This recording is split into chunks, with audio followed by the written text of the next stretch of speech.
Welcome back to my YouTube channel. ಈ ಒಂದು ವಿಡಿಯೋದಲ್ಲಿ ಅಡ್ವಾನ್ಸ್ ಫಿನಾನ್ಷಿಯಲ್ ಮ್ಯಾನೇಜ್ಮೆಂಟ್ ಏನಿದೆ 6 ಸೆಮಿಸ್ಟರ್ ಬಿಕಾಮ್ಗೆ, ಸೊ ಅವ್ರಿಗೆ ಡಿವಿಡೆಂಡ್ ಡಿಸಿಷನ್ಸ್ ಮೇಲೆ ಗಾರ್ಡನ್ಸ್ ಮತ್ತೆ ವಾಲ್ಟಸ್ ಮೇಲೆ ಪ್ರಾಬ್ಲಮ್ಸ್ ಬರ್ತವೆ. ಸೊ ನಾನು ಆಲ್ರೆಡಿ ವಾಲ್ಟಸ್ ಮಾಡಿದ್ರೆ ಅದಕ್ಕೆ ಹೇಗೆ ಆನ್ಸರ್ ಮಾಡಬೇಕು ಅನ್ನೋದನ್ನ ಆಲ್ರೆಡಿ ಅಪ್ಲೋಡ್ ಮಾಡಿದ್ದೀನಿ. ಅದನ್ನ ನೀವು ನನ್ನ ಒಂದು ಯೂಟ್ಯೂಬ್ ಚಾನಲ್ ಅಲ್ಲಿ ನೀವು ನೋಡಬಹುದು. ಸೊ ಈ ಒಂದು ವಿಡಿಯೋ ಇರ್ತಕ್ಕಂಥದ್ದು ಪ್ರಾಬ್ಲಮ್ಸ್ ಆನ್ ಗಾರ್ಡನ್ಸ್ ಮಾಡೆಲ್ ಮೇಲೆ. ನೋಡಿ, ಗಾರ್ಡನ್ಸ್ ಅಥವಾ ಆಲ್ಟರ್ಸ್ ಮಾಡೆಲ್ ಮೇಲೆ ಒಂದು ಕ್ವಶನ್ ಸೆಕ್ಷನ್ ಸಿ ಬಂದೇ ಬರುತ್ತೆ. ಸೊ ಇಲ್ಲಿ ನಾನು ಗಾರ್ಡನ್ಸ್ ಮಾಡೆಲ್ ಮೇಲೆ ಯಾವ ತರ ಕ್ವಶನ್ಸ್ ಕೊಟ್ಟಿದ್ದಾರೆ, ಯಾವ ತರ ನೀವು ಆನ್ಸರ್ಸ್ ಅನ್ನ ಮಾಡಬೇಕು, ಯಾವುದೇ ತರ ಕ್ವಶನ್ಸ್ ಕೊಟ್ಟು ಗಾರ್ಡನ್ಸ್ ಮಾಡೆಲ್ಗೆ ಯಾವ ಫಾರ್ಮುಲಾ ಅಪ್ಲೈ ಮಾಡಬೇಕು ಅನ್ನೋದನ್ನ ತಿಳಿಸ್ಕೊಡ್ತೀನಿ. ಸೊ ಅದಕ್ಕೂ ಮುಂಚೆ ಯಾರೆಲ್ಲ ನನ್ನ ಒಂದು ಯೂಟ್ಯೂಬ್ ಚಾನಲ್ಗೆ ಇನ್ನೂ ಸಬ್ಸ್ಕ್ರೈಬ್ ಮಾಡ್ಕೊಂಡಿಲ್ಲ, ಆದಷ್ಟು ಬೇಗ ಸಬ್ಸ್ಕ್ರೈಬ್ ಮಾಡ್ಕೊಳ್ಳಿ ಅಂತ ಕೇಳ್ತಾ ಬನ್ನಿ ಕ್ವಶನ್ಸ್ ಏನಿದೆ ನೋಡ್ತಾ ಹೋಗೋಣ. ಸೊ ಇಲ್ಲಿ ಕ್ವಶನ್ಸ್ ಏನ್ ಹೇಳುತ್ತೆ ಅಂದ್ರೆ, the following information is available in respect of return on investment. ನೋಡಿ, ಫಾಲೋಯಿಂಗ್ ಇನ್ಫಾರ್ಮೇಶನ್ಸ್ ಅವೈಲಬಲ್ ಇದೆ ಏನಕ್ಕೆ ಅಂದ್ರೆ in respect of return on investment. Return on investment ಅಂದ್ರೆ ಅವ್ರು ಹೇಳಿದರೆ ಬ್ರಾಕೆಟ್ ಅಲ್ಲಿ ಆರ್ ರಿಟರ್ನ್ ಆನ್ ಇನ್ವೆಸ್ಟ್ಮೆಂಟ್ ಎಷ್ಟಿದೆ ಅದ್ರ ಬಗ್ಗೆ ಆಗಿರ್ಬೋದು. ರಿಟರ್ನ್ ಆನ್ ಇನ್ವೆಸ್ಟ್ಮೆಂಟ್ ಆರ್ ಬಗ್ಗೆ ಕೊಟ್ಟಿದ್ದಾರಂತೆ. ದೆನ್ ಕಾಸ್ಟ್ ಆಫ್ ಕ್ಯಾಪಿಟಲ್ ಅಂದ್ರೆ ಕೆಇ, ಕಾಸ್ಟ್ ಆಫ್ ಈಕ್ವಿಟಿ ಅಥವಾ ಕಾಸ್ಟ್ ಆಫ್ ಕ್ಯಾಪಿಟಲ್ ಬಗ್ಗೆ ಇನ್ಫಾರ್ಮೇಶನ್ಸ್ ಇದೆಯಂತೆ. ಅಂಡ್ ಅರ್ನಿಂಗ್ ಪರ್ ಶೇರ್ ಅಂದ್ರೆ ಈ ಅರ್ನಿಂಗ್ ಪರ್ ಶೇರ್ ಅಂದ್ರೆ ಈ ಅಂತ ಅರ್ಥ. ಅರ್ನಿಂಗ್ ಪರ್ ಶೇರ್ ಕೂಡ ಇನ್ಫಾರ್ಮೇಶನ್ಸ್ ಇದೆಯಂತೆ ರಿಗಾರ್ಡಿಂಗ್ ಟು XYZ ಲಿಮಿಟೆಡ್ ಗೆ ಸಂಬಂಧಪಟ್ಟಂತೆ. ಸೊ ಅವ್ರ ಕ್ವಶನ್ ಅಲ್ಲಿ ಹೇಳಿದ್ದಾರೆ ಆರ್ ಎಷ್ಟಿದೆಯಂತೆ. ಆರ್ ಅಂದ್ರೆ ರಿಟರ್ನ್ ಆನ್ ಇನ್ವೆಸ್ಟ್ಮೆಂಟ್ 10% ಇದೆಯಂತೆ. ಇ ಅಂದ್ರೆ ಅರ್ನಿಂಗ್ ಪರ್ ಶೇರ್ 40 ರೂಪೀಸ್ ಇದೆ ಅಂತ ಹೇಳಿದ್ದಾರೆ. Determine the value of it shares using gardens model. ನೋಡಿ, ನಾವೇನ್ ಕ್ಯಾಲ್ಕುಲೇಟ್ ಮಾಡ್ಬೇಕಂತೆ, ವ್ಯಾಲ್ಯೂ ಆಫ್ ಶೇರ್ಸ್ ಅನ್ನ ಕ್ಯಾಲ್ಕುಲೇಟ್ ಮಾಡಬೇಕು. Determine the value of it shares using gardens model. Gardens model ನ ಯೂಸ್ ಮಾಡಿಕೊಂಡು ಸೊ ವ್ಯಾಲ್ಯೂ ಆಫ್ ಶೇರ್ಸ್ ನ ವ್ಯಾಲ್ಯೂ ಎಷ್ಟು ಬರುತ್ತೆ ನಾವು ಕ್ಯಾಲ್ಕುಲೇಷನ್ಸ್ ಅನ್ನ ಮಾಡಬೇಕು. ಅಸ್ಯೂಮಿಂಗ್ ದಿ ಫಾಲೋಯಿಂಗ್ ಇನ್ಫಾರ್ಮೇಶನ್ಸ್ ಅನ್ನ ಅಸ್ಯೂಮ್ ಮಾಡ್ಕೊಳ್ಳಿ ಅಂತ ಕೊಟ್ಟಿದ್ದಾರೆ. ನೋಡಿ, ಇಲ್ಲಿ ಕೇಸ್ ಕೊಟ್ಟಿದ್ದಾರೆ 1 2 3 4 ABCD ಅಂತ ಇದೆ. 4 ಕೇಸ್ ಇದೆ. ಒಂದೊಂದೇ ಕೇಸಿಗೆ ನೀವು ಮಾಡಬಹುದು. ಮೊದಲನೇ ಕೇಸನ್ನ ನೀವು ನೋಡ್ತೀರಾ ಅಂತ ಹೇಳಿದ್ರೆ ಕೇಸ್ 1 ಅಲ್ಲಿ ಸೊ ನೋಡಿ ಇಲ್ಲಿ ಏನೇನು ಕೊಟ್ಟಿದ್ದಾರೆ ಅಂದ್ರೆ ಫಸ್ಟ್ ಕೇಸ್ ಕೊಟ್ಟಿದ್ದಾರೆ, ಆಮೇಲೆ DP ರೇಷಿಯೋ ಅಂದ್ರೆ dividend pay out ratio 1 - B ಅಂತ ಕರಿತೀವಿ, dividend pay out ratio. Then retention ratio, cost of equity KE ಅವ್ರು ಕೊಟ್ಟಿರೋದು. ಸೊ ಇಲ್ಲಿ ನನಗೆ 4 ಕೇಸ್ ಇದೆ. 4 ಕೇಸಲ್ಲೂ ಕೂಡ ಆನ್ಸರ್ಸ್ ಅನ್ನ ಮಾಡಬೇಕಾಗುತ್ತೆ. ಸೊ ನೀವ್ ಹೇಗೆ ಆನ್ಸರ್ಸ್ ಮಾಡ್ಬೇಕಪ್ಪ ಅಂತ ಹೇಳಿದ್ರೆ, ಈಗ ಮೊದಲನೇ ಕೇಸಲ್ಲಿ ನೋಡಿ DP ರೇಷಿಯೋ 20% ಇದೆ, ರಿಟೆನ್ಷನ್ ರೇಷಿಯೋ 80% ಕೊಟ್ಟಿದ್ದಾರೆ. ನೋಡಿ, ಇದು ಯಾವಾಗಲೂ ಕೂಡ ಇದು ಆಪೋಸಿಟ್ ಆಗಿರುತ್ತೆ. DP ರೇಷಿಯೋ ಅಂದ್ರೆ dividend pay out ratio. For example, ನಿಮ್ಮ ಹತ್ರ 100 ರೂಪಾಯಿ ಪ್ರಾಫಿಟ್ ಇದೆ ಅನ್ಕೊಳ್ಳಿ, 100 ರೂಪಾಯಿ ಪ್ರಾಫಿಟ್ ಇದೆ. ಈ 100 ರೂಪಾಯಿನಲ್ಲಿ ಮೊದಲನೇ ಸಿಚುಯೇಷನ್ಸ್ ಅಲ್ಲಿ ನೀವು 20 ರೂಪಾಯಿನ ಪೇ ಔಟ್ ಮಾಡ್ತಾ ಇದ್ದೀರಾ, ಅಂದ್ರೆ ನಿಮ್ಮಿಂದ ಕೊಡ್ತಾ ಇದ್ದೀರಾ. DP ರೇಷಿಯೋ ಅಂದ್ರೆ ಡಿವಿಡೆಂಡ್ ಪೇ ಔಟ್ ರೇಷಿಯೋ. 100 ರೂಪಾಯಿನಲ್ಲಿ 20% ಅಂದ್ರೆ 20 ರೂಪಾಯಿನ ನೀವು ಕೊಡ್ತಾ ಇದ್ದೀರಾ ಅಂತ ಹೇಳಿದ್ರೆ ಇನ್ನ ಬ್ಯಾಲೆನ್ಸ್ 80 ರೂಪೀಸ್ ನೀವು ರಿಟೆನ್ಷನ್ ಮಾಡ್ಕೊಂಡಿರ್ತೀರಾ. ಹಾಗಾಗಿ 20% ಪೇ ಔಟ್ ಕೊಟ್ಟಿದ್ದಾರೆ ಅಂದ್ರೆ 80% ರಿಟೆನ್ಷನ್ಸ್ ಇರುತ್ತೆ ಅಂತ ಅರ್ಥ. ಅದೇ ತರ ಎರಡನೇ ಸಿಚುಯೇಷನ್ಸ್ ಅಲ್ಲಿ ನೋಡಿ, ನೀವು 40% ನೀವು ಪೇ ಔಟ್ ಮಾಡ್ತೀರಾ, 100% ಅಲ್ಲಿ 40 ರೂಪಾಯಿ ನೀವು ಪೇ ಔಟ್ ಮಾಡ್ತಾ ಇದ್ದೀರಾ ಅಂದ್ರೆ ಇನ್ನು 60 ರೂಪಾಯಿ ನೀವು ಕೊಡ್ತಾ ಇಲ್ಲ, ಅಂದ್ರೆ ರಿಟೆನ್ಷನ್ ಮಾಡ್ಕೊಳ್ತಾ ಇದ್ದೀರಾ. ದಟ್ ಈಸ್ ರಿಟೆನ್ಷನ್ ರೇಷಿಯೋ ಅಂತ ಅರ್ಥ. ದೆನ್ DP ರೇಷಿಯೋ 60% ಕೊಟ್ಟಾಗ ನಿಮಗೆ 40% ನೀವು ರಿಟೆನ್ಷನ್ ಮಾಡಿರ್ತೀರಾ, ಅಂದ್ರೆ 60% ಕೊಡ್ತಾ ಇದ್ದೀರಾ ಅಂದ್ರೆ 40% ಕೊಡ್ತಾ ಇಲ್ಲ ಅಂತ ಅರ್ಥ. ದೆನ್ ಲಾಸ್ಟ್ ಒನ್ 80% ನೀವು ಪೇ ಔಟ್ ಮಾಡ್ತಾ ಇದ್ದೀರಾ ಅಂದ್ರೆ 20% ನೀವು ಪೇ ಔಟ್ ಮಾಡ್ತಾ ಇಲ್ಲ ಅಂತ ಅರ್ಥ. ಸೊ ಈ DP ರೇಷಿಯೋ ಕ್ವಶನ್ಸ್ ಅಲ್ಲಿ ಕೊಟ್ಟಿದ್ದಾರೆ ಅಂದ್ರೆ ಇದೆಲ್ಲೂ ನೀವು ಕ್ಯಾಲ್ಕುಲೇಷನ್ಗೆ ತಗೊಳ್ಳೋದಿಲ್ಲ. ಬಟ್ ಈ DP ರೇಷಿಯೋ ಏನಕ್ಕೆ ಬೇಕು ಅಂತ ಹೇಳಿದ್ರೆ ನಿಮ್ಗೆ ರಿಟೆನ್ಷನ್ ರೇಷಿಯೋ ನೆಕ್ಸ್ಟ್ ಇರೋ ರಿಟೆನ್ಷನ್ ರೇಷಿಯೋನ ಕೊಟ್ಟಿಲ್ಲ ಅಂತ ಹೇಳಿದ್ರೆ ಅವಾಗ ನಾವು ಈ ತರ ಅಸಂಪ್ಷನ್ ಮಾಡ್ಕೋಬೇಕು. DP ರೇಷಿಯೋ 20% ನಾನು ಪೇ ಔಟ್ ಮಾಡ್ತಾ ಇದ್ದೀನಿ ಅಂದ್ರೆ 80% ಪೇ ಔಟ್ ಮಾಡ್ತಾ ಇಲ್ಲ. ಸೊ 40% ಪೇ ಔಟ್ ಮಾಡ್ತಾ ಇದ್ದೀನಿ ಅಂದ್ರೆ 60% ಪೇ ಔಟ್ ಮಾಡ್ತಾ ಇಲ್ಲ. 60% ಪೇ ಔಟ್ ಮಾಡ್ತಾ ಇದ್ದೆ ಅಂದ್ರೆ 40% ಪೇ ಔಟ್ ಮಾಡ್ತಾ ಇಲ್ಲ. ಸೊ ಈ ರಿಟೆನ್ಷನ್ ರೇಷಿಯೋನ ಕ್ಯಾಲ್ಕುಲೇಟ್ ಮಾಡ್ಕೊಳ್ಳೋಕೆ ನಮಗೆ DP ರೇಷಿಯೋ ಬೇಕಾಗುತ್ತೆ. ಬಟ್ ಯಾವಾಗ ಕ್ವಶನ್ ಅಲ್ಲಿ ರಿಟೆನ್ಷನ್ ರೇಷಿಯೋ ಅವರೇ ಕೊಟ್ಟಿರ್ತಾರೆ ಅಂತ ಹೇಳಿದ್ರೆ, ರಿಟೆನ್ಷನ್ ರೇಷಿಯೋ B ಅವರೇ ಕೊಟ್ಟಿದ್ದಾರೆ ಅಂತ ಹೇಳಿದ್ರೆ ನೀವು ಈ DP ರೇಷಿಯೋ ಬಗ್ಗೆ ತಲೆ ಕೆಡಿಸ್ಕೊಳ್ಳೋಕೆ ಹೋಗ್ಬೇಡಿ. ದೆನ್ ಕಾಸ್ಟ್ ಆಫ್ ಈಕ್ವಿಟಿ ಕೊಟ್ಟಿದ್ದಾರೆ, ದಟ್ ಇಸ್ KE. ಆಯಾ ಸಿಚುಯೇಷನ್ ಅಲ್ಲಿ ಎಷ್ಟೆಷ್ಟಿದೆ ಅಂತ ಹೇಳಿದರೆ ಈ ಮೊದಲನೇ ಸಿಚುಯೇಷನ್ ಅಲ್ಲಿ 20% ಇದೆ, ಎರಡನೇ ಸಿಚುಯೇಷನ್ಸ್ ಅಲ್ಲಿ 18% ಇದೆಯಂತೆ, ಅಂಡ್ ಮೂರನೇ ಸಿಚುಯೇಷನ್ಸ್ ಅಲ್ಲಿ 16% ಇದೆ, ನಾಲ್ಕನೇ ಸಿಚುಯೇಷನ್ಸ್ ಅಲ್ಲಿ 14% ಇದೆ ಅಂತ ಕೊಟ್ಟಿದ್ದಾರೆ. ಸೊ ಇದು ಕ್ವಶನ್ಸ್ ಇರ್ತಕ್ಕಂಥದ್ದು. ಇದನ್ನ ಯೂಸ್ ಮಾಡಿಕೊಂಡು ನಾವು ಗಾರ್ಡನ್ಸ್ ಮಾಡೆಲ್ ನ ಯೂಸ್ ಮಾಡಿಕೊಂಡು ನಾವು ವ್ಯಾಲ್ಯೂ ಆಫ್ ಶೇರ್ಸ್ ಅನ್ನ ಕ್ಯಾಲ್ಕುಲೇಟ್ ಮಾಡಬೇಕು. ಸೊ ನೋಡಿ, ಗಾರ್ಡನ್ಸ್ ಮಾಡೆಲ್ ನ ಯೂಸ್ ಮಾಡ್ತೀರಾ ಅಂತ ಹೇಳಿದ್ರೆ ಗಾರ್ಡನ್ಸ್ ಮಾಡೆಲ್ ಅಲ್ಲಿ ಯಾವ್ದು ಫಾರ್ಮುಲಾ ಯೂಸ್ ಮಾಡಬೇಕು ಅಂತ ಹೇಳಿದ್ರೆ, ಸೊ ನೋಡಿ, ಇದು ಫಾರ್ಮುಲಾ ಈಗ ಹಾಕೋಬೇಕು. ನೀವು ಫಾರ್ಮುಲಾ ಗೊತ್ತಿರಬೇಕು. ಗಾರ್ಡನ್ಸ್ ಮಾಡೆಲ್ ಅಂತ ಹೇಳಿದ್ರೆ ಈ ಫಾರ್ಮುಲಾ ನಿಮ್ಗೆ ನೆನಪಿದ್ರೆ ಸಾಕು. P equals E into 1 - B divided by cost of equity minus BR. So ಈ ಫಾರ್ಮುಲಾ ನಿಮಗೆ ಗೊತ್ತಿರಬೇಕು. P equals E into 1 minus B divided by K E minus B R. ನೋಡಿ, ಪಿ ಅಂದ್ರೆ ಮಾರ್ಕೆಟ್ ಪ್ರೈಸ್ ಪರ್ ಶೇರ್ ಅಂತ ಅರ್ಥ. So ನಮಗೆ calculation ಮಾಡಬೇಕು, ಯಾವಾಗಲೂ ಕೂಡ ವ್ಯಾಲ್ಯೂ ಆಫ್ ಶೇರ್ಸ್ ಅನ್ನ ನಾವೇ ಕ್ಯಾಲ್ಕುಲೇಟ್ ಮಾಡ್ತೀವಿ, ದಟ್ ಇಸ್ ಪಿ ಅಂತ ಕರಿತೀವಿ. E stand for earning per share, that is E ಅವರೇ ಕೊಟ್ಟಿದ್ದಾರೆ, ₹40 ಕೊಟ್ಟಿದ್ದಾರೆ. ಒನ್ ಕಾನ್ಸ್ಟೆಂಟ್ ಆಗೇ ಇರುತ್ತೆ. ಬಿ ಅಂದ್ರೆ B in the sense B is retention ratio, ಇಲ್ಲಿ ಕೊಟ್ಟಿದ್ದಾರೆ ನೋಡಿ ಆಯಾ ಸಿಚುಯೇಷನ್ ಅಲ್ಲಿ ಎಷ್ಟು ರಿಟೆನ್ಷನ್ ರೇಷಿಯೋ ಇದೆ ಅಂತ, ಡಿವೈಡೆಡ್ ಬೈ ಕೆ ಇ ಅಂದ್ರೆ ಕಾಸ್ಟ್ ಆಫ್ ಈಕ್ವಿಟಿ ಅಥವಾ ಕಾಸ್ಟ್ ಆಫ್ ಕ್ಯಾಪಿಟಲ್ ಅಂತ ಕರಿತೀವಿ. ಇಲ್ಲಿ ಅವರೇ ಕೊಟ್ಟಿದ್ದಾರೆ ಯಾವ್ಯಾವ ಸಿಚುಯೇಷನ್ಸ್ ಅಲ್ಲಿ ಎಷ್ಟೆಷ್ಟು ಪರ್ಸೆಂಟ್ ಕಾಸ್ಟ್ ಆಫ್ ಈಕ್ವಿಟಿ ಇದೆ ಅಂತ. ಇಲ್ಲಿ ಎರಡು ಇರ್ತಕ್ಕಂಥದ್ದು ಬಿ ಆರ್ ಅಂತ ಹೇಳಿದ್ರೆ, ಬಿ ಅಂದ್ರೆ ರಿಟೆನ್ಷನ್ ರೇಷಿಯೋ, ಆರ್ ಅಂದ್ರೆ ರಿಟರ್ನ್ ಆನ್ ಇನ್ವೆಸ್ಟ್ಮೆಂಟ್. ಅವರೇ ಬಿ ಆರ್ ಎರಡನ್ನು ಕೂಡ ಮಲ್ಟಿಪ್ಲೈ ಮಾಡ್ಕೋಬೇಕಾಗುತ್ತೆ. ಸೊ ಇದು ಫಾರ್ಮುಲಾ ಇರ್ತಕ್ಕಂಥದ್ದು. ಗಾರ್ಡನ್ಸ್ ಮಾಡೆಲ್ ಅಂತ ಬಂದಾಗ ನಿಮ್ಗೆ ಈ ಫಾರ್ಮುಲಾ ಗೊತ್ತಿರಬೇಕು. So P into 1 minus P equals E into 1 minus B divided by cost of equity minus B R ಮಾಡಬೇಕು. ಸೊ ಈ ಫಾರ್ಮುಲಾಗೆ ನಿಮಗೆ 1/1 ಸಿಚುಯೇಷನ್ ವೈಸ್ ಅಪ್ಲೈ ಮಾಡ್ತಾ ಹೋಗಿ. ಈಗ ಮೊದಲನೇ ಸಿಚುಯೇಷನ್ ಎ ಏನಿದೆ ಆ ಸಿಚುಯೇಷನ್ಗೆ ನಾನು ಆನ್ಸರ್ ಮಾಡ್ತಾ ಹೋಗ್ತೀನಿ. ಸೊ ನೀವು ಮೊದಲನೇ ಸಿಚುಯೇಷನ್ಗೆ ಆನ್ಸರ್ ಮಾಡ್ತೀರಾ ಅಂದ್ರೆ ಎ ನೋಡಿ, ಎ ಸಿಚುಯೇಷನ್ ಅಲ್ಲಿ ಪಿ ಕೊಟ್ಟಿಲ್ಲ, ನಾವೇ ಕ್ಯಾಲ್ಕುಲೇಷನ್ ಮಾಡಬೇಕು. ಹಾಗೆ ತಗೊಳ್ತೀನಿ, ಪಿ ಗೊತ್ತಿಲ್ಲ, ಸೊ ನಾವೇ ಕ್ಯಾಲ್ಕುಲೇಷನ್ ಮಾಡ್ಕೋಬೇಕು ಇರುತ್ತೆ. ಇ ಅಂದ್ರೆ earning per share. Earning per share ಎಷ್ಟಿದೆಯಪ್ಪ? ₹40 ಕ್ವಶನ್ ಅಲ್ಲಿ ಕೊಟ್ಟಿದ್ದಾರೆ. ಸೊ ಇ ಅಂದ್ರೆ earning per share ₹40 into 1 constant ಆಗೇ ಇರುತ್ತೆ, 1 ಮೈನಸ್ ಬಿ. ಬಿ ಅಂದ್ರೆ ರಿಟೆನ್ಷನ್ ರೇಷಿಯೋ ಎಷ್ಟು ಕೊಟ್ಟಿದ್ದಾರೆ ಮೊದಲನೇ ಸಿಚುಯೇಷನ್ಸ್ ಅಲ್ಲಿ? ರಿಟೆನ್ಷನ್ ರೇಷಿಯೋ ಮೊದಲನೇ ಸಿಚುಯೇಷನ್ಸ್ ಅಲ್ಲಿ 80% ಕೊಟ್ಟಿದ್ದಾರೆ. ನೀವು 80% ಅನ್ನ ಮಾಡ್ಕೋಬೇಕು.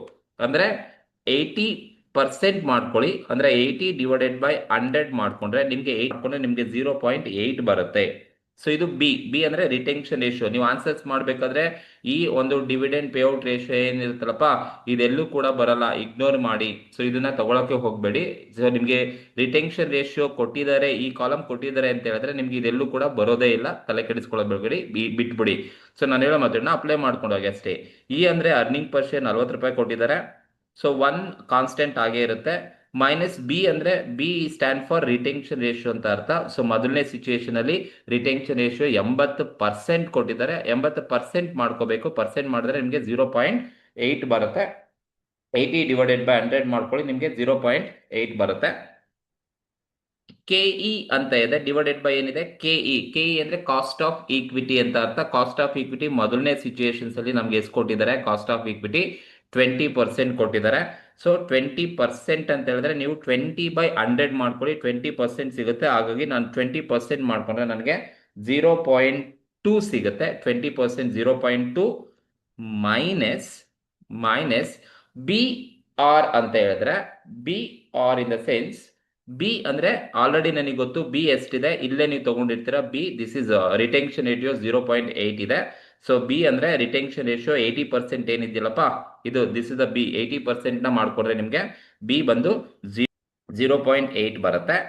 ಇಂಟು ಇಂಟು ಆರ್ ಅಂತ ಹೇಳಿದ್ರೆ ರಿಟರ್ನ್ ಆನ್ ಇನ್ವೆಸ್ಟ್ಮೆಂಟ್ ಎಷ್ಟು ಕೊಟ್ಟಿದ್ದಾರೆ? ರಿಟರ್ನ್ ಆನ್ ಇನ್ವೆಸ್ಟ್ಮೆಂಟ್ 10% ಕೊಟ್ಟಿದ್ದಾರೆ. 10% ಮಾಡ್ಕೊಂಡ್ರೆ ನಿಮ್ಗೆ 0.1 ಬರುತ್ತೆ. ಸೊ 0.1 ಬರುತ್ತೆ. ಸೊ ಇದು ನೀವು ಬಿ ಆರ್ ಅಂತ ಹೇಳಿದ್ರೆ ಬಿ ಇಂಟು ಆರ್ ಮಾಡ್ಕೋಬೇಕು. ಈಗ ನೀವು ಸಿಂಪ್ಲಿಫೈ ಮಾಡ್ಕೊಳ್ಳಿ. ಸಿಂಪ್ಲಿಫೈ ಮಾಡಿದ್ರೆ ಪಿ ಈಕ್ವಲ್ಸ್ 40 ಆಗೇ ಇರಲಿ, 40 ಆಗಿರುತ್ತೆ. 1 ಮೈನಸ್ 0.8 ಮಾಡಿದ್ರೆ ನಿಮಗೆ 0.2 ಸಿಗುತ್ತೆ. ಸೊ 1 ಮೈನಸ್ 0.8 ಮಾಡ್ಕೊಳ್ಳಿ. 1 ಮೈನಸ್ 0.8 ಮಾಡಿದ್ರೆ ನಮಗೆ 0.2 ಸಿಗುತ್ತೆ. ಡಿವೈಡೆಡ್ ಬೈ ಸೊ ಒಂದು ಸ್ಟೆಪ್ ಆಗೇ ಇರಲಿ, 0.2 ಆಗೇ ಇರಲಿ. ಕೆ ಇ ಅಂದ್ರೆ ಕಾಸ್ಟ್ ಆಫ್ ಈಕ್ವಿಟಿ 0.2 ಆಗೇ ಇರಲಿ, ಮೈನಸ್ 0.8 ಇಂಟು 0.1 ಮಾಡ್ಕೊಳ್ಳಿ. So this is what B into R. B ಅಂದ್ರೆ ರಿಟೆನ್ಷನ್ ರೇಷಿಯೋ 0.8 ಇದೆ, ಇಂಟು ಆರ್ ಅಂದ್ರೆ ರಿಟರ್ನ್ ಆನ್ ಇನ್ವೆಸ್ಟ್ಮೆಂಟ್ 10% ಇದೆ, ಅಂದ್ರೆ 0.1 ಅಂತ ಅರ್ಥ. ಸೊ ನಾವು ಇವಾಗ ಸಿಂಪ್ಲಿಫೈ ಮಾಡಿದ್ರೆ 0.8 ಇಂಟು 0.1 ಮಾಡಿದ್ರೆ ನನಗೆ 0.08 ಬರುತ್ತೆ. ಸೊ ಸಿಂಪ್ಲಿಫೈ ಮಾಡಿದ್ರೆ 0.08 ಬರುತ್ತೆ. ಸೊ ಈಗ ನೀವೇನ್ ಮಾಡಿ ಅಂದ್ರೆ ಮತ್ತೆ ಸಿಂಪ್ಲಿಫೈ ಮಾಡಿ. ಸೊ ಪಿ ಈಕ್ವಲ್ಸ್ ಮತ್ತೆ ಸಿಂಪ್ಲಿಫೈ ಮಾಡಿದ್ರೆ ಪಿ ಈಕ್ವಲ್ಸ್ 40 ಇಂಟು 0.2 ಮಾಡಿ. 40 ಇಂಟು 0.2 ಮಾಡಿದ್ರೆ ನಮ್ಗೆ ಎಷ್ಟು ಬರುತ್ತಪ್ಪ ಅಂತ ಹೇಳಿದ್ರೆ 8 rupees ಬರುತ್ತೆ. 40 into 0.28 divided by 0.2 ಮೈನಸ್ 0.8 ಮಾಡಿದ್ರೆ ನಿಮಗೆ 0.12 ಬರುತ್ತೆ. ಇದನ್ನ ನೀವು ಸಿಂಪ್ಲಿಫೈ ಮಾಡ್ಕೊಳ್ಳಿ. 0.2 ಮೈನಸ್ 0.08 ಮಾಡಿದ್ರೆ 0.12 ಬರುತ್ತೆ. ಮತ್ತೆ ನೀವು ಫರ್ದರ್ ಸಿಂಪ್ಲಿಫೈ ಮಾಡಿದ್ರೆ P ಈಕ್ವಲ್ಸ್ 8 ಡಿವೈಡೆಡ್ ಬೈ 0.12 ಮಾಡಿದ್ರೆ 8 ಡಿವೈಡೆಡ್ ಬೈ 0.12 ಮಾಡಿದ್ರೆ P ಎಷ್ಟು ಬರುತ್ತಪ್ಪ ಅಂದ್ರೆ 66.67 ಬರುತ್ತೆ. 66.67 ನಮಗೆ P market price per share ಸಿಗುತ್ತೆ. ಸೊ ಇದು ಮೊದಲನೇ situation A. Situation when P price per share ನಾವು ಕ್ಯಾಲ್ಕುಲೇಷನ್ ಮಾಡೋದು ಮೊದಲನೇ ಸಿಚುಯೇಷನ್ಸ್ ಅಲ್ಲಿ 66.67 ಬರುತ್ತೆ. ಅಂದ್ರೆ ನಮಗೆ ಮೊದಲನೇ ಸಿಚುಯೇಷನ್ ಅಲ್ಲಿ ಏನ್ ಕೊಟ್ಟಿದ್ದಾರೆ ಅಂತ ಹೇಳಿದ್ರೆ ಅರ್ನಿಂಗ್ ಪರ್ ಶೇರ್ 40 ರೂಪೀಸ್ ಇದೆ. 1 ಮೈನಸ್ ಬಿ ಅಂದ್ರೆ ಬಿ ರಿಟೆನ್ಷನ್ ರೇಷಿಯೋ 80% ಇದೆ. 80% ಮಾಡ್ಕೊಳ್ಬೇಕು ಅಂದ್ರೆ 0.8 ಬರುತ್ತೆ. ಕೆ ಇ ಅಂದ್ರೆ ಕಾಸ್ಟ್ ಆಫ್ ಇಕ್ವಿಟಿ ಮೊದಲನೇ ಸಿಚುಯೇಷನ್ಸ್ ಅಲ್ಲಿ 20% ಇದೆ. ಸೊ ಪರ್ಸೆಂಟ್ ಮಾಡ್ಕೊಂಡ್ರೆ 0.2 ಬರುತ್ತೆ. ಬಿ ಆರ್ ಅಂದ್ರೆ ಬಿ ಇಂಟು ಆರ್ ಮಾಡ್ಕೋಬೇಕು. ಬಿ ಅಂದ್ರೆ ರಿಟೆನ್ಷನ್ ರೇಷಿಯೋ 0.8 ಇಂಟು ಆರ್ ಅಂದ್ರೆ ರಿಟರ್ನ್ ಆನ್ ಇನ್ವೆಸ್ಟ್ಮೆಂಟ್ 10% ಮಾಡ್ಕೊಳ್ಳಿ. ಸೊ ಅದಕ್ಕೆ ನೀವು ಅಪ್ಲೈ ಮಾಡಿ ಸಿಂಪ್ಲಿಫೈ ಮಾಡ್ತಾ ಹೋಗಿ. ಈಗ ನಾನು 40 ಇಂಟು 1 ಮೈನಸ್ 0.8 ಮಾಡಿದ್ರೆ 0.2 ಬಂತು. ಅಂಡ್ ಡಿವೈಡೆಡ್ ಬೈ 0.2 ಹಾಗೆ ತಗೊಂಡೆ. 0.8 ಇಂಟು 0.1 ಮಾಡಿದ್ರೆ 0.08 ಬಂತು. ಮತ್ತೆ ಸಿಂಪ್ಲಿಫೈ ಮಾಡಿದ್ರೆ 40 ಇಂಟು 0.2 ಮಾಡಿದ್ರೆ 8 ಬಂತು. ಡಿವೈಡೆಡ್ ಬೈ 0.2 ಮೈನಸ್ 0.08 ಮಾಡಿದ್ರೆ ನನಗೆ 0.12 ಬರುತ್ತೆ. ಫೈನಲ್ ಆಗಿ ನೀವು 8 ಡಿವೈಡೆಡ್ ಬೈ 0.12 ಮಾಡಿದ್ರೆ ಪಿ ನಿಮಗೆ 66.666 ಬರುತ್ತೆ. 67 ಅನ್ನ ಮಾಡಿರ್ತಕ್ಕಂಥದ್ದು. ಇದು ಮೊದಲನೇ ಸಿಚುಯೇಷನ್. ಸೆಕೆಂಡ್ ಸಿಚುಯೇಷನ್ಗೂ ಕೂಡ ನಾವು ಸೆಕೆಂಡ್ ಸಿಚುಯೇಷನ್ಸ್ ಕೂಡ ಪಿ ನೇ ಕ್ಯಾಲ್ಕುಲೇಷನ್ಸ್ ಮಾಡಬೇಕು. ಈಗ ಸೆಕೆಂಡ್ ಸಿಚುಯೇಷನ್ಸ್ ಬಂದಾಗ ನೀವೇನ್ ತಗೋಬೇಕಪ್ಪ ಅಂದ್ರೆ ಪಿ ಹಾಗೆ ಇರಲಿ. ಪಿ ನ ನಾವೇ ಫೈಂಡ್ ಔಟ್ ಮಾಡಬೇಕು. ಇ ಅಂದ್ರೆ earning per share 40 rupees question ಅಲ್ಲೇ ಕೊಟ್ಟಿದ್ದಾರೆ. ಈ ಅರ್ನಿಂಗ್ ಪರ್ ಶೇರ್ ಬಂದು 40 ರೂಪೀಸ್ ಇದೆ. ಇಂಟು 1 ಹಾಗೆ ಕಾನ್ಸ್ಟೆಂಟ್ ಇರುತ್ತೆ. 1 ಮೈನಸ್ ಬಿ ಅಂದ್ರೆ ರಿಟೆನ್ಷನ್ ರೇಷಿಯೋ. ನೋಡಿ ಎರಡನೇ ಸಿಚುಯೇಷನ್ಸ್ ಅಲ್ಲಿ ಬಿ ಎಷ್ಟಿದೆಯಪ್ಪ ಅಂತ ಹೇಳಿದ್ರೆ ಬಿ ಬಂದು ರಿಟೆನ್ಷನ್ ರೇಷಿಯೋ 60% ಕೊಟ್ಟಿದ್ದಾರೆ. ಅಂದ್ರೆ 60% ಮಾಡ್ಕೋಬೇಕು ನೀವು. ಅಂದ್ರೆ 60 ಡಿವೈಡೆಡ್ ಬೈ 100 ಮಾಡ್ಕೊಂಡ್ರೆ ನಿಮ್ಗೆ ಎಷ್ಟು ಬರುತ್ತಪ್ಪ ಅಂತ ಹೇಳಿದ್ರೆ 0.6 ಬರುತ್ತೆ. ಇದು ರಿಟೆನ್ಷನ್ ರೇಷಿಯೋ 0.6 ಬರೋದು. ಡಿವೈಡೆಡ್ ಬೈ ಕೆ ಇ ಅಂದ್ರೆ ಕಾಸ್ಟ್ ಆಫ್ ಇಕ್ವಿಟಿ. ಎರಡನೇ ಸಿಚುಯೇಷನ್ಸ್ ಅಲ್ಲಿ ಕಾಸ್ಟ್ ಆಫ್ ಇಕ್ವಿಟಿ ಎಷ್ಟಿದೆಯಪ್ಪ 18% ಇದೆ. ಅಂದ್ರೆ ನೀವು 18% ಮಾಡ್ಕೋಬೇಕು. ಅಂದ್ರೆ 18 ಡಿವೈಡೆಡ್ ಬೈ 100 ಮಾಡ್ಕೊಳ್ಳಿ. 18 ಡಿವೈಡೆಡ್ ಬೈ 100 ಮಾಡಿದ್ರೆ ನಿಮಗೆ 0.18 ಬರುತ್ತೆ. 0.18 ಮೈನಸ್ ಬಿ ಆರ್ ಅಂತ ಹೇಳಿದ್ರೆ ಬಿ ಇಂಟು ಆರ್ ಮಾಡಬೇಕು. ಬಿ ಇವಾಗ ಎರಡನೇ ಸಿಚುಯೇಷನ್ಸ್ ಅಲ್ಲಿ ಎಷ್ಟಿದೆಯಪ್ಪ ಅಂದ್ರೆ 60% ಇದೆ. ಅಂದ್ರೆ 0.60% ಇದೆ. ಅಂದ್ರೆ 0.6 ಇದೆ ಅಂತ 0.6 ಇಂಟು ಆರ್ ಅಂದ್ರೆ ರಿಟರ್ನ್ ಆನ್ ಇನ್ವೆಸ್ಟ್ಮೆಂಟ್. ಕ್ವಶನ್ ಅಲ್ಲಿ ಒಂದೇ ಕೊಟ್ಟಿರೋದು ರಿಟರ್ನ್ ಆನ್ ಇನ್ವೆಸ್ಟ್ಮೆಂಟ್ ಎಷ್ಟು ಪರ್ಸೆಂಟ್ ಇದೆಯಪ್ಪ ಅಂದ್ರೆ ಇಲ್ಲಿ ಆಲ್ರೆಡಿ ತಗೊಂಡಿದ್ದೀನಿ 10% ಇದೆ. ಸೊ ಕ್ವಶನ್ಸ್ ಅಲ್ಲಿ ನೋಡಿ ಆರ್ ಕೊಟ್ಟಿರೋದು ಒಂದೇ 10% ಕೊಟ್ಟಿದ್ದಾರೆ. ಹಾಗಾಗಿ ಎಲ್ಲದಕ್ಕೂ ಅದೇ ಅಪ್ಲಿಕಬಲ್ ಆಗುತ್ತೆ. ಆರ್ 10% ಇರುತ್ತೆ. ಸೊ ಸೊ ನೀವೀಗ ಇದನ್ನ ಸಿಂಪ್ಲಿಫೈ ಮಾಡ್ಕೊಳ್ಳಿ. ನೆಕ್ಸ್ಟ್ ಇನ್ನೊಂದು ಸ್ಟೆಪ್ಗೆ ತಗೊಂಡ್ರೆ ನಾನು ಸಿಂಪ್ಲಿಫೈ ಮಾಡ್ತಾ ಹೋಗ್ತೀನಿ. So P equals 40 into 1 minus 0.6 ಮಾಡಿದ್ರೆ 1 ಮೈನಸ್ 0.6 ಮಾಡಿದ್ರೆ 0.4 ನನಗೆ ಸಿಗುತ್ತೆ. ದಟ್ ಈಸ್ 1 ಮೈನಸ್ 0.6 ಮಾಡಿದ್ರೆ ನಿಮಗೆ 0.4 ಸಿಗುತ್ತೆ. ಡಿವೈಡೆಡ್ ಬೈ ನೀವು ಕಾಸ್ಟ್ ಆಫ್ ಈಕ್ವಿಟಿ ಎಷ್ಟಿದೆ 0.18 ಇದೆ. ಅದು ಹಾಗೆ ಇಲ್ಲಿ 0.18 ಮೈನಸ್ 0.6 ಇಂಟು 0.1 ಮಾಡಿದ್ರೆ 0.6 ಇಂಟು 0.1 ಮಾಡಿದ್ರೆ ನಮಗೆ 0.06 ಬರುತ್ತೆ. ಮತ್ತೆ ನೀವು ಇದನ್ನ ಸಿಂಪ್ಲಿಫೈ ಮಾಡಿ ಒಂದು ಸ್ಟೆಪ್ ಅನ್ನ. ಸೊ ಇನ್ನೊಂದು ಸ್ಟೆಪ್ ಸಿಂಪ್ಲಿಫೈ ಮಾಡಿದ್ರೆ ಪಿ ಈಕ್ವಲ್ಸ್ ನಿಮಗೆ 40 ಇಂಟು 0.4 ಮಾಡಿದ್ರೆ 40 ಇಂಟು 0.4 ಮಾಡಿದ್ರೆ ನಿಮಗೆ ಎಷ್ಟು ಬರುತ್ತಪ್ಪ ಅಂತ ಹೇಳಿದ್ರೆ 40 ಇಂಟು 0.4 ಮಾಡಿದ್ರೆ 16 ಬರುತ್ತೆ. So 16 divided by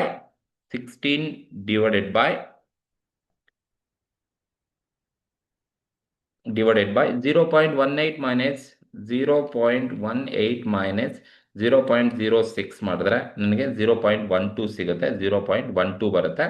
so 40 into 0.4 ಮಾಡಿದ್ರೆ ನಿಮಗೆ 16 ಬಂತು. ಅದೇ ತರ 0.18 ಮೈನಸ್ 0.6 ಮಾಡಿದ್ರೆ 0.12 ಬಂತು. ಈಗ ಮತ್ತೆ ನಾನು ಸಿಂಪ್ಲಿಫೈ ಮಾಡಬೇಕು. ಸಿಂಪ್ಲಿಫೈ ಮಾಡ್ತೀನಿ ಅಂದ್ರೆ ಪಿ ಈಕ್ವಲ್ಸ್ 16 ಡಿವೈಡೆಡ್ ಬೈ 0.12 ಮಾಡಿದ್ರೆ 16 / 0.12 ಮಾಡಿದ್ರೆ ನನಗೆ 133.33 ಸಿಗುತ್ತೆ. 133.33 ನನಗೆ ಪಿ ಸಿಗುತ್ತೆ. This is price per share, market price per share ಅಂತ ಕರಿತೀವಿ. ಸೊ ಮೊದಲನೇ ಸಿಚುಯೇಷನ್ಸ್ ಅಲ್ಲಿ ಪಿ 66.67 ಬಂತು. ದಿಸ್ ಇಸ್ ಸೆಕೆಂಡ್ ಸಿಚುಯೇಷನ್ 133.33 ಸಿಕ್ಕಿರ್ತಕ್ಕಂಥದ್ದು. ನೆಕ್ಸ್ಟ್ ಇದೇ ತರ ನೀವು ಥರ್ಡ್ ಸಿಚುಯೇಷನ್ಸ್ಗೆ ಮಾಡ್ತೀರಾ ಅಂತ ಹೇಳಿದ್ರೆ, ದಟ್ ಇಸ್ ಥರ್ಡ್ ಸಿಚುಯೇಷನ್ ಬಂದು ಸಿ. ಥರ್ಡ್ ಸಿಚುಯೇಷನ್ಗೆ ಮಾಡ್ತೀರಾ ಅಂತ ಹೇಳಿದ್ರೆ ಸೇಮ್ ಫಾರ್ಮುಲಾ, ಅದೇ ಫಾರ್ಮುಲಾಗೆ ಅಪ್ಲೈ ಮಾಡ್ತಾ ಹೋಗಿ. ಸೊ ಪಿ ನಾವು ಫೈಂಡ್ ಔಟ್ ಮಾಡಬೇಕು. ಪಿ ಕ್ವಶನ್ ಅಲ್ಲಿ ಕೊಟ್ಟಿಲ್ಲ. ಪಿ ಅಂದ್ರೆ ಮಾರ್ಕೆಟ್ ಪ್ರೈಸ್ ಪರ್ ಶೇರ್, ನಾವೇ ಕ್ಯಾಲ್ಕುಲೇಟ್ ಮಾಡಬೇಕು. ಸೊ ಇ ಅಂದ್ರೆ ಅರ್ನಿಂಗ್ ಪರ್ ಶೇರ್ ಕ್ವಶನ್ ಅಲ್ಲಿ ಗೊತ್ತು, ನನಗೆ ಆಲ್ರೆಡಿ 40 ರೂಪೀಸ್ ಕೊಟ್ಟಿದ್ದಾರೆ. ಇಂಟು 1 ಮೈನಸ್ ಬಿ ಅಂದ್ರೆ retention ratio. Retention ratio third situations ಅಲ್ಲಿ ಎಷ್ಟಿದೆಯಪ್ಪ ಅಂತ ಹೇಳಿದ್ರೆ ನೋಡಿ 40% ಕೊಟ್ಟಿದ್ದಾರೆ. 40% ಮಾಡ್ಕೊಳ್ಳಿ. 40% ಮಾಡಿದ್ರೆ ನಿಮ್ಗೆ ಎಷ್ಟು ಬರುತ್ತಪ್ಪ ಅಂತ ಹೇಳಿದ್ರೆ 40/100 ಮಾಡ್ಕೊಳ್ಳಿ. 40/100 ಮಾಡ್ಕೊಂಡ್ರೆ ನಿಮಗೆ 0.4 ಬರುತ್ತೆ. 0.4 ಬಿ ಅಂತ ಟ್ರೀಟ್ ಮಾಡ್ತೀವಿ.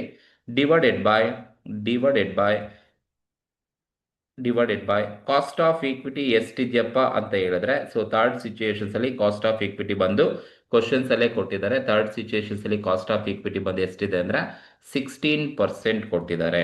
ಅಂದ್ರೆ ನೀವು 16% ಮಾಡ್ಕೊಳ್ಳಿ.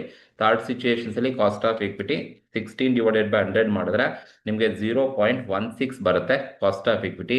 ಮೈನಸ್ ಬಿ ಆರ್ ಮಾಡಬೇಕು. ಬಿ ಆರ್ ಅಂದ್ರೆ ಬಿ ಇಂಟು ಆರ್. ಬಿ ನನಗೆ ಆಲ್ರೆಡಿ ಇಲ್ಲೇ ಗೊತ್ತಾಗ್ಬಿಟ್ಟಿದೆ. ಬಿ ಎಷ್ಟಿದೆಪ್ಪ ಅಂದ್ರೆ 0.4 ಇದೆ. ಸೊ ಬಿ ಇಂಟು ಆರ್ ಮಾಡ್ತೀರಾ ಅಂದ್ರೆ 0.4 ಇಂಟು ಆರ್ ಅಂದ್ರೆ 10%, 0.1 ರಿಟರ್ನ್ ಆನ್ ಇನ್ವೆಸ್ಟ್ಮೆಂಟ್ 0.1 ಇರ್ತಕ್ಕಂಥದ್ದು. ಸೊ ಈಗ ಇದನ್ನ ನೀವೇನ್ ಮಾಡಿ ಅಂದ್ರೆ ಸಿಂಪ್ಲಿಫೈ ಮಾಡಿ. ಸಿಂಪ್ಲಿಫೈ ಮಾಡ್ತೀರಾ ಅಂತ ಹೇಳಿದ್ರೆ ಪಿ ಈಕ್ವಲ್ಸ್ ಫಸ್ಟ್ 40 ಹಾಗೆ ಇರಲಿ ಇಂಟು 1 ಮೈನಸ್ 0.4 ಮಾಡಿ. 1 ಮೈನಸ್ 0.4 ಮಾಡಿದ್ರೆ ನನಗೆ 0.6 ಸಿಗುತ್ತೆ. 0.6 ಬ್ರಾಕೆಟ್ ಕ್ಲೋಸ್ ಮಾಡಿ. ಡಿವೈಡೆಡ್ ಬೈ ನೆಕ್ಸ್ಟ್ ನೀವು ಸ್ಟೆಪ್ಪನ್ನು ನೀವು ಸಿಂಪ್ಲಿಫೈ ಮಾಡ್ಕೊಳ್ಳಿ. ನೆಕ್ಸ್ಟ್ ನೀವು ಸಿಂಪ್ಲಿಫೈ ಮಾಡಿದಾಗ ಕೆ ಇ 0.16 ಹಾಗೆ ಇರಲಿ. ಮೈನಸ್ 0.4 ಇಂಟು 0.1 ಮಾಡಿದ್ರೆ ನನಗೆ 0.04 ಬರುತ್ತೆ. 0.04 ಸಿಗುತ್ತೆ. ಮತ್ತೆ ನೀವೇನು ಮಾಡಬೇಕು ಅಂದರೆ ಇನ್ನೊಂದು ಸ್ಟೆಪ್ ನೀವು ಇದನ್ನು ಸಿಂಪ್ಲಿಫೈ ಮಾಡ್ಕೊಳ್ಳಿ. ಸಿಂಪ್ಲಿಫೈ ಮಾಡಿದಾಗ ನಿಮಗೆ ಪಿ ಈಕ್ವಲ್ಸ್ 40 ಇಂಟು 0.6 40 ಇಂಟು 0.6 ಮಾಡಿದ್ರೆ ನಮಗೆ 24 ಬರುತ್ತೆ. 24 ಡಿವೈಡೆಡ್ ಬೈ 0.16 ಮೈನಸ್ 0.04 ಮಾಡಿದ್ರೆ ನಮಗೆ 0.12 ಸಿಗುತ್ತೆ. ಸೊ 40 ಇಂಟು 0.6 ಮಾಡಿದ್ರೆ ನಿಮಗೆ 24 ಬರುತ್ತೆ. 0.16 ಮೈನಸ್ 0.04 ಮಾಡಿದ್ರೆ ನಿಮಗೆ 0.12 ಬರುತ್ತೆ. ಸೊ ಈಗ ಇದನ್ನ ನೀವು ಫೈನಲ್ ಆಗಿ ಸಿಂಪ್ಲಿಫೈ ಮಾಡ್ತಾ ಹೋಗಿ. ಫೈನಲ್ ಆಗಿ ಸಿಂಪ್ಲಿಫೈ ಮಾಡಿದ್ರೆ ಪಿ ಈಕ್ವಲ್ಸ್ 24 ಡಿವೈಡೆಡ್ ಬೈ 0.12 ಮಾಡಿ. 24 ಡಿವೈಡೆಡ್ ಬೈ 0.12 ಮಾಡಿದ್ರೆ ನಿಮಗೆ ಎಷ್ಟು ಬರುತ್ತಪ್ಪ ಅಂತ ಹೇಳಿದ್ರೆ 200 ನಿಮಗೆ ಪಿ ಸಿಗುತ್ತೆ. This is third situation. Market price per share ಬಂದು 200 ನಿಮಗೆ ಸಿಕ್ಕಿರ್ತಕ್ಕಂಥದ್ದು. ಸೊ ಮೊದಲನೇ ಸಿಚುಯೇಷನ್ 166 ಇದೆ. ಎರಡನೇ ಸಿಚುಯೇಷನ್ 133.3 ಇದೆ. ಮೂರನೇ ಸಿಚುಯೇಷನ್ಸ್ ಅಲ್ಲಿ 200 ಬಂದಿರತಕ್ಕಂಥದ್ದು. ಸೊ ಇದೇ ತರ ನೀವೇನ್ ಮಾಡಬೇಕು ಅಂದ್ರೆ ನಾಲ್ಕನೇ ಸಿಚುಯೇಷನ್ಗೆ ಮಾಡಬೇಕು. ಸೊ ನೋಡಿ ಸೇಮ್ ಫಾರ್ಮುಲಾ. ನಾಲ್ಕನೇ ಸಿಚುಯೇಷನ್ಸ್ ಮಾಡ್ತೀರಾ ಅಂತ ಹೇಳಿದ್ರೆ ರಿಟೆನ್ಷನ್ ರೇಷಿಯೋ 20% ಇದೆ ಅಂಡ್ ಕಾಸ್ಟ್ ಆಫ್ ಈಕ್ವಿಟಿ 14% ಇದೆ. ಅರ್ನಿಂಗ್ ಪರ್ ಶೇರ್ 40 ರೂಪೀಸ್ ಇದೆ and B return on investment ಬಂದು 10% ಕ್ವಶನ್ ಅಲ್ಲಿ ಇದೆ. ಸೊ ಇದೇ ತರ ನೀವು ಆನ್ಸರ್ಸ್ ಅನ್ನ ಮಾಡಿ. ಸೊ ಆನ್ಸರ್ಸ್ ಅನ್ನ ಮಾಡಿದಾಗ ನಾಲ್ಕನೇ ಸಿಚುಯೇಷನ್ಗೆ ಎಷ್ಟು ಬರಬೇಕಪ್ಪ ಅಂತ ಹೇಳಿದ್ರೆ ದಟ್ ಇಸ್ ಡಿ ಸಿಚುಯೇಷನ್ಗೆ ಆನ್ಸರ್ ಎಷ್ಟು ಬರುತ್ತೆ ಅಂತ ಹೇಳಿದ್ರೆ ನಾನು ಆನ್ಸರ್ ಹಾಕಿರ್ತೀನಿ, ನೀವು ಆನ್ಸರ್ಸ್ ಅನ್ನ ಮಾಡಿ. ಪಿ ಈಕ್ವಲ್ಸ್ 266.67 ಅಥವಾ 66 ಆರ್ 266.66. ಸೊ ಇದು ಆನ್ಸರ್ಸ್ ನಿಮಗೆ. ಸೊ 4 ಸಿಚುಯೇಷನ್ಸ್ ಅಲ್ಲಿ ಬರಬೇಕಾಗುತ್ತೆ. ಸೇಮ್ ಇದೇ ತರನೇ ನೀವು ಕ್ಯಾಲ್ಕುಲೇಷನ್ಸ್ ಅನ್ನ ಮಾಡಬೇಕಾಗುತ್ತೆ. It's very simple. Gardens model ಮಾಡ್ಬೇಕಾದ್ರೆ ಈ ಫಾರ್ಮುಲಾ ಗೊತ್ತಿರಬೇಕು. ಬಟ್ ಕ್ವಶನ್ ಅಲ್ಲಿ ಡಿ ಪಿ ರೇಷಿಯೋ ಕೊಟ್ಟಿದ್ದಾರೆ ಅಂದ್ರೆ ಇದೆಲ್ಲೂ ಬರೋದಿಲ್ಲ, ತಗೊಳಕ್ಕೆ ಹೋಗ್ಬೇಡಿ. ಬಟ್ ಇದನ್ನ ಕೊಟ್ಟಿದ್ದಾರೆ ಅಂದ್ರೆ ನಿಮ್ಗೆ ರಿಟೆನ್ಷನ್ ರೇಷನ್ಸ್ ಕೊಟ್ಟಿರ್ತಾರೆ. ಸಪೋಸ್ ಈ ರಿಟೆನ್ಷನ್ ರೇಷಿಯೋ ಕೊಟ್ಟಿಲ್ಲ ಅಂದಿದ್ರೆ ನಾನು ಅವಾಗ ಇದನ್ನ ನೋಡ್ಕೊಂಡು ನಾನು ಬಿ ನ ಫೈಂಡ್ ಔಟ್ ಮಾಡಬೇಕಿತ್ತು. ಬಟ್ ನಿಮ್ಗೆ ರಿಟೆನ್ಷನ್ ರೇಷಿಯೋ ಅವರೇ ಕ್ವಶನ್ ಅಲ್ಲಿ ಕೊಟ್ಟಿದ್ದಾರೆ ಅಂತ ಹೇಳಿದ್ರೆ ನಿಮ್ಗೆ ಈ D P ratio, dividend pay out ratio ಎಲ್ಲೂ ಬರಲ್ಲ, ಬಿಟ್ಬಿಡಿ. ಸೊ ನಿಮಗೆ ಬೇಕಾಗಿರೋದು ಈ ಅರ್ನಿಂಗ್ ಪರ್ ಶೇರ್ ಅವರೇ ಕೊಟ್ಟಿರ್ತಾರೆ. ಸೊ 1 ಕಾನ್ಸ್ಟೆಂಟ್ ಇರುತ್ತೆ. ಮೈನಸ್ ಬಿ ಅಂದ್ರೆ ಬಿ ರಿಟೆನ್ಷನ್ ರೇಷಿಯೋ ಯಾವ್ಯಾವ ಸಿಚುಯೇಷನ್ಸ್ ಅಲ್ಲಿ ಎಷ್ಟು ಪರ್ಸೆಂಟ್ ಇದೆ ಪರ್ಸೆಂಟ್ ಮಾಡ್ಕೊಳ್ಳಿ. ಕೆ ಇ ಅಂದರೆ ಕಾಸ್ಟ್ ಆಫ್ ಈಕ್ವಿಟಿ, ಅವರೇ ಆಯಾ ಸಿಚುಯೇಷನ್ ಅಲ್ಲಿ ಕೊಟ್ಟಿದ್ದಾರೆ. ಇಲ್ಲಿ ಬಿ ಆರ್ ಅಂದರೆ ಬಿ ಇಂಟು ಆರ್, ಬಿ ಅಂದರೆ ರಿಟೆನ್ಷನ್ ರೇಷಿಯೋ ಇಲ್ಲೇನಿರುತ್ತೋ ಅದೇ ಬಿನೇ ತಗೋಬೇಕು. ಆರ್ ಅಂದರೆ ರಿಟರ್ನ್ ಆನ್ ಇನ್ವೆಸ್ಟ್ಮೆಂಟ್, ಅವರೇ ಕ್ವಶನ್ ಅಲ್ಲಿ ಕೊಟ್ಟಿರ್ತಾರೆ. ಸಿಂಪ್ಲಿಫೈ ಮಾಡ್ತಾ ಹೋಗಿ ನಿಮಗೆ ಮಾರ್ಕೆಟ್ ಪ್ರೈಸ್ ಪರ್ ಶೇರ್ ಸಿಗುತ್ತೆ. ಸೊ ನೀವು ಲಾಸ್ಟ್ ಒನ್ಗೆ ಆನ್ಸರ್ಸ್ ಅನ್ನ ಮಾಡಿ. ಪಿ ಬಂದು 266.67 ಅಥವಾ 266.66 ನಿಮಗೆ ಆನ್ಸರ್ಸ್ ಬರಬೇಕಾಗುತ್ತೆ. ಸೊ ಇದು ಒಂದು ಗಾರ್ಡನ್ಸ್ ಮಾಡೆಲ್ಗೆ ಇರ್ತಕ್ಕಂಥ ಮೋಸ್ಟ್ ಇಂಪಾರ್ಟೆಂಟ್ ಕ್ವಶನ್. ಸೊ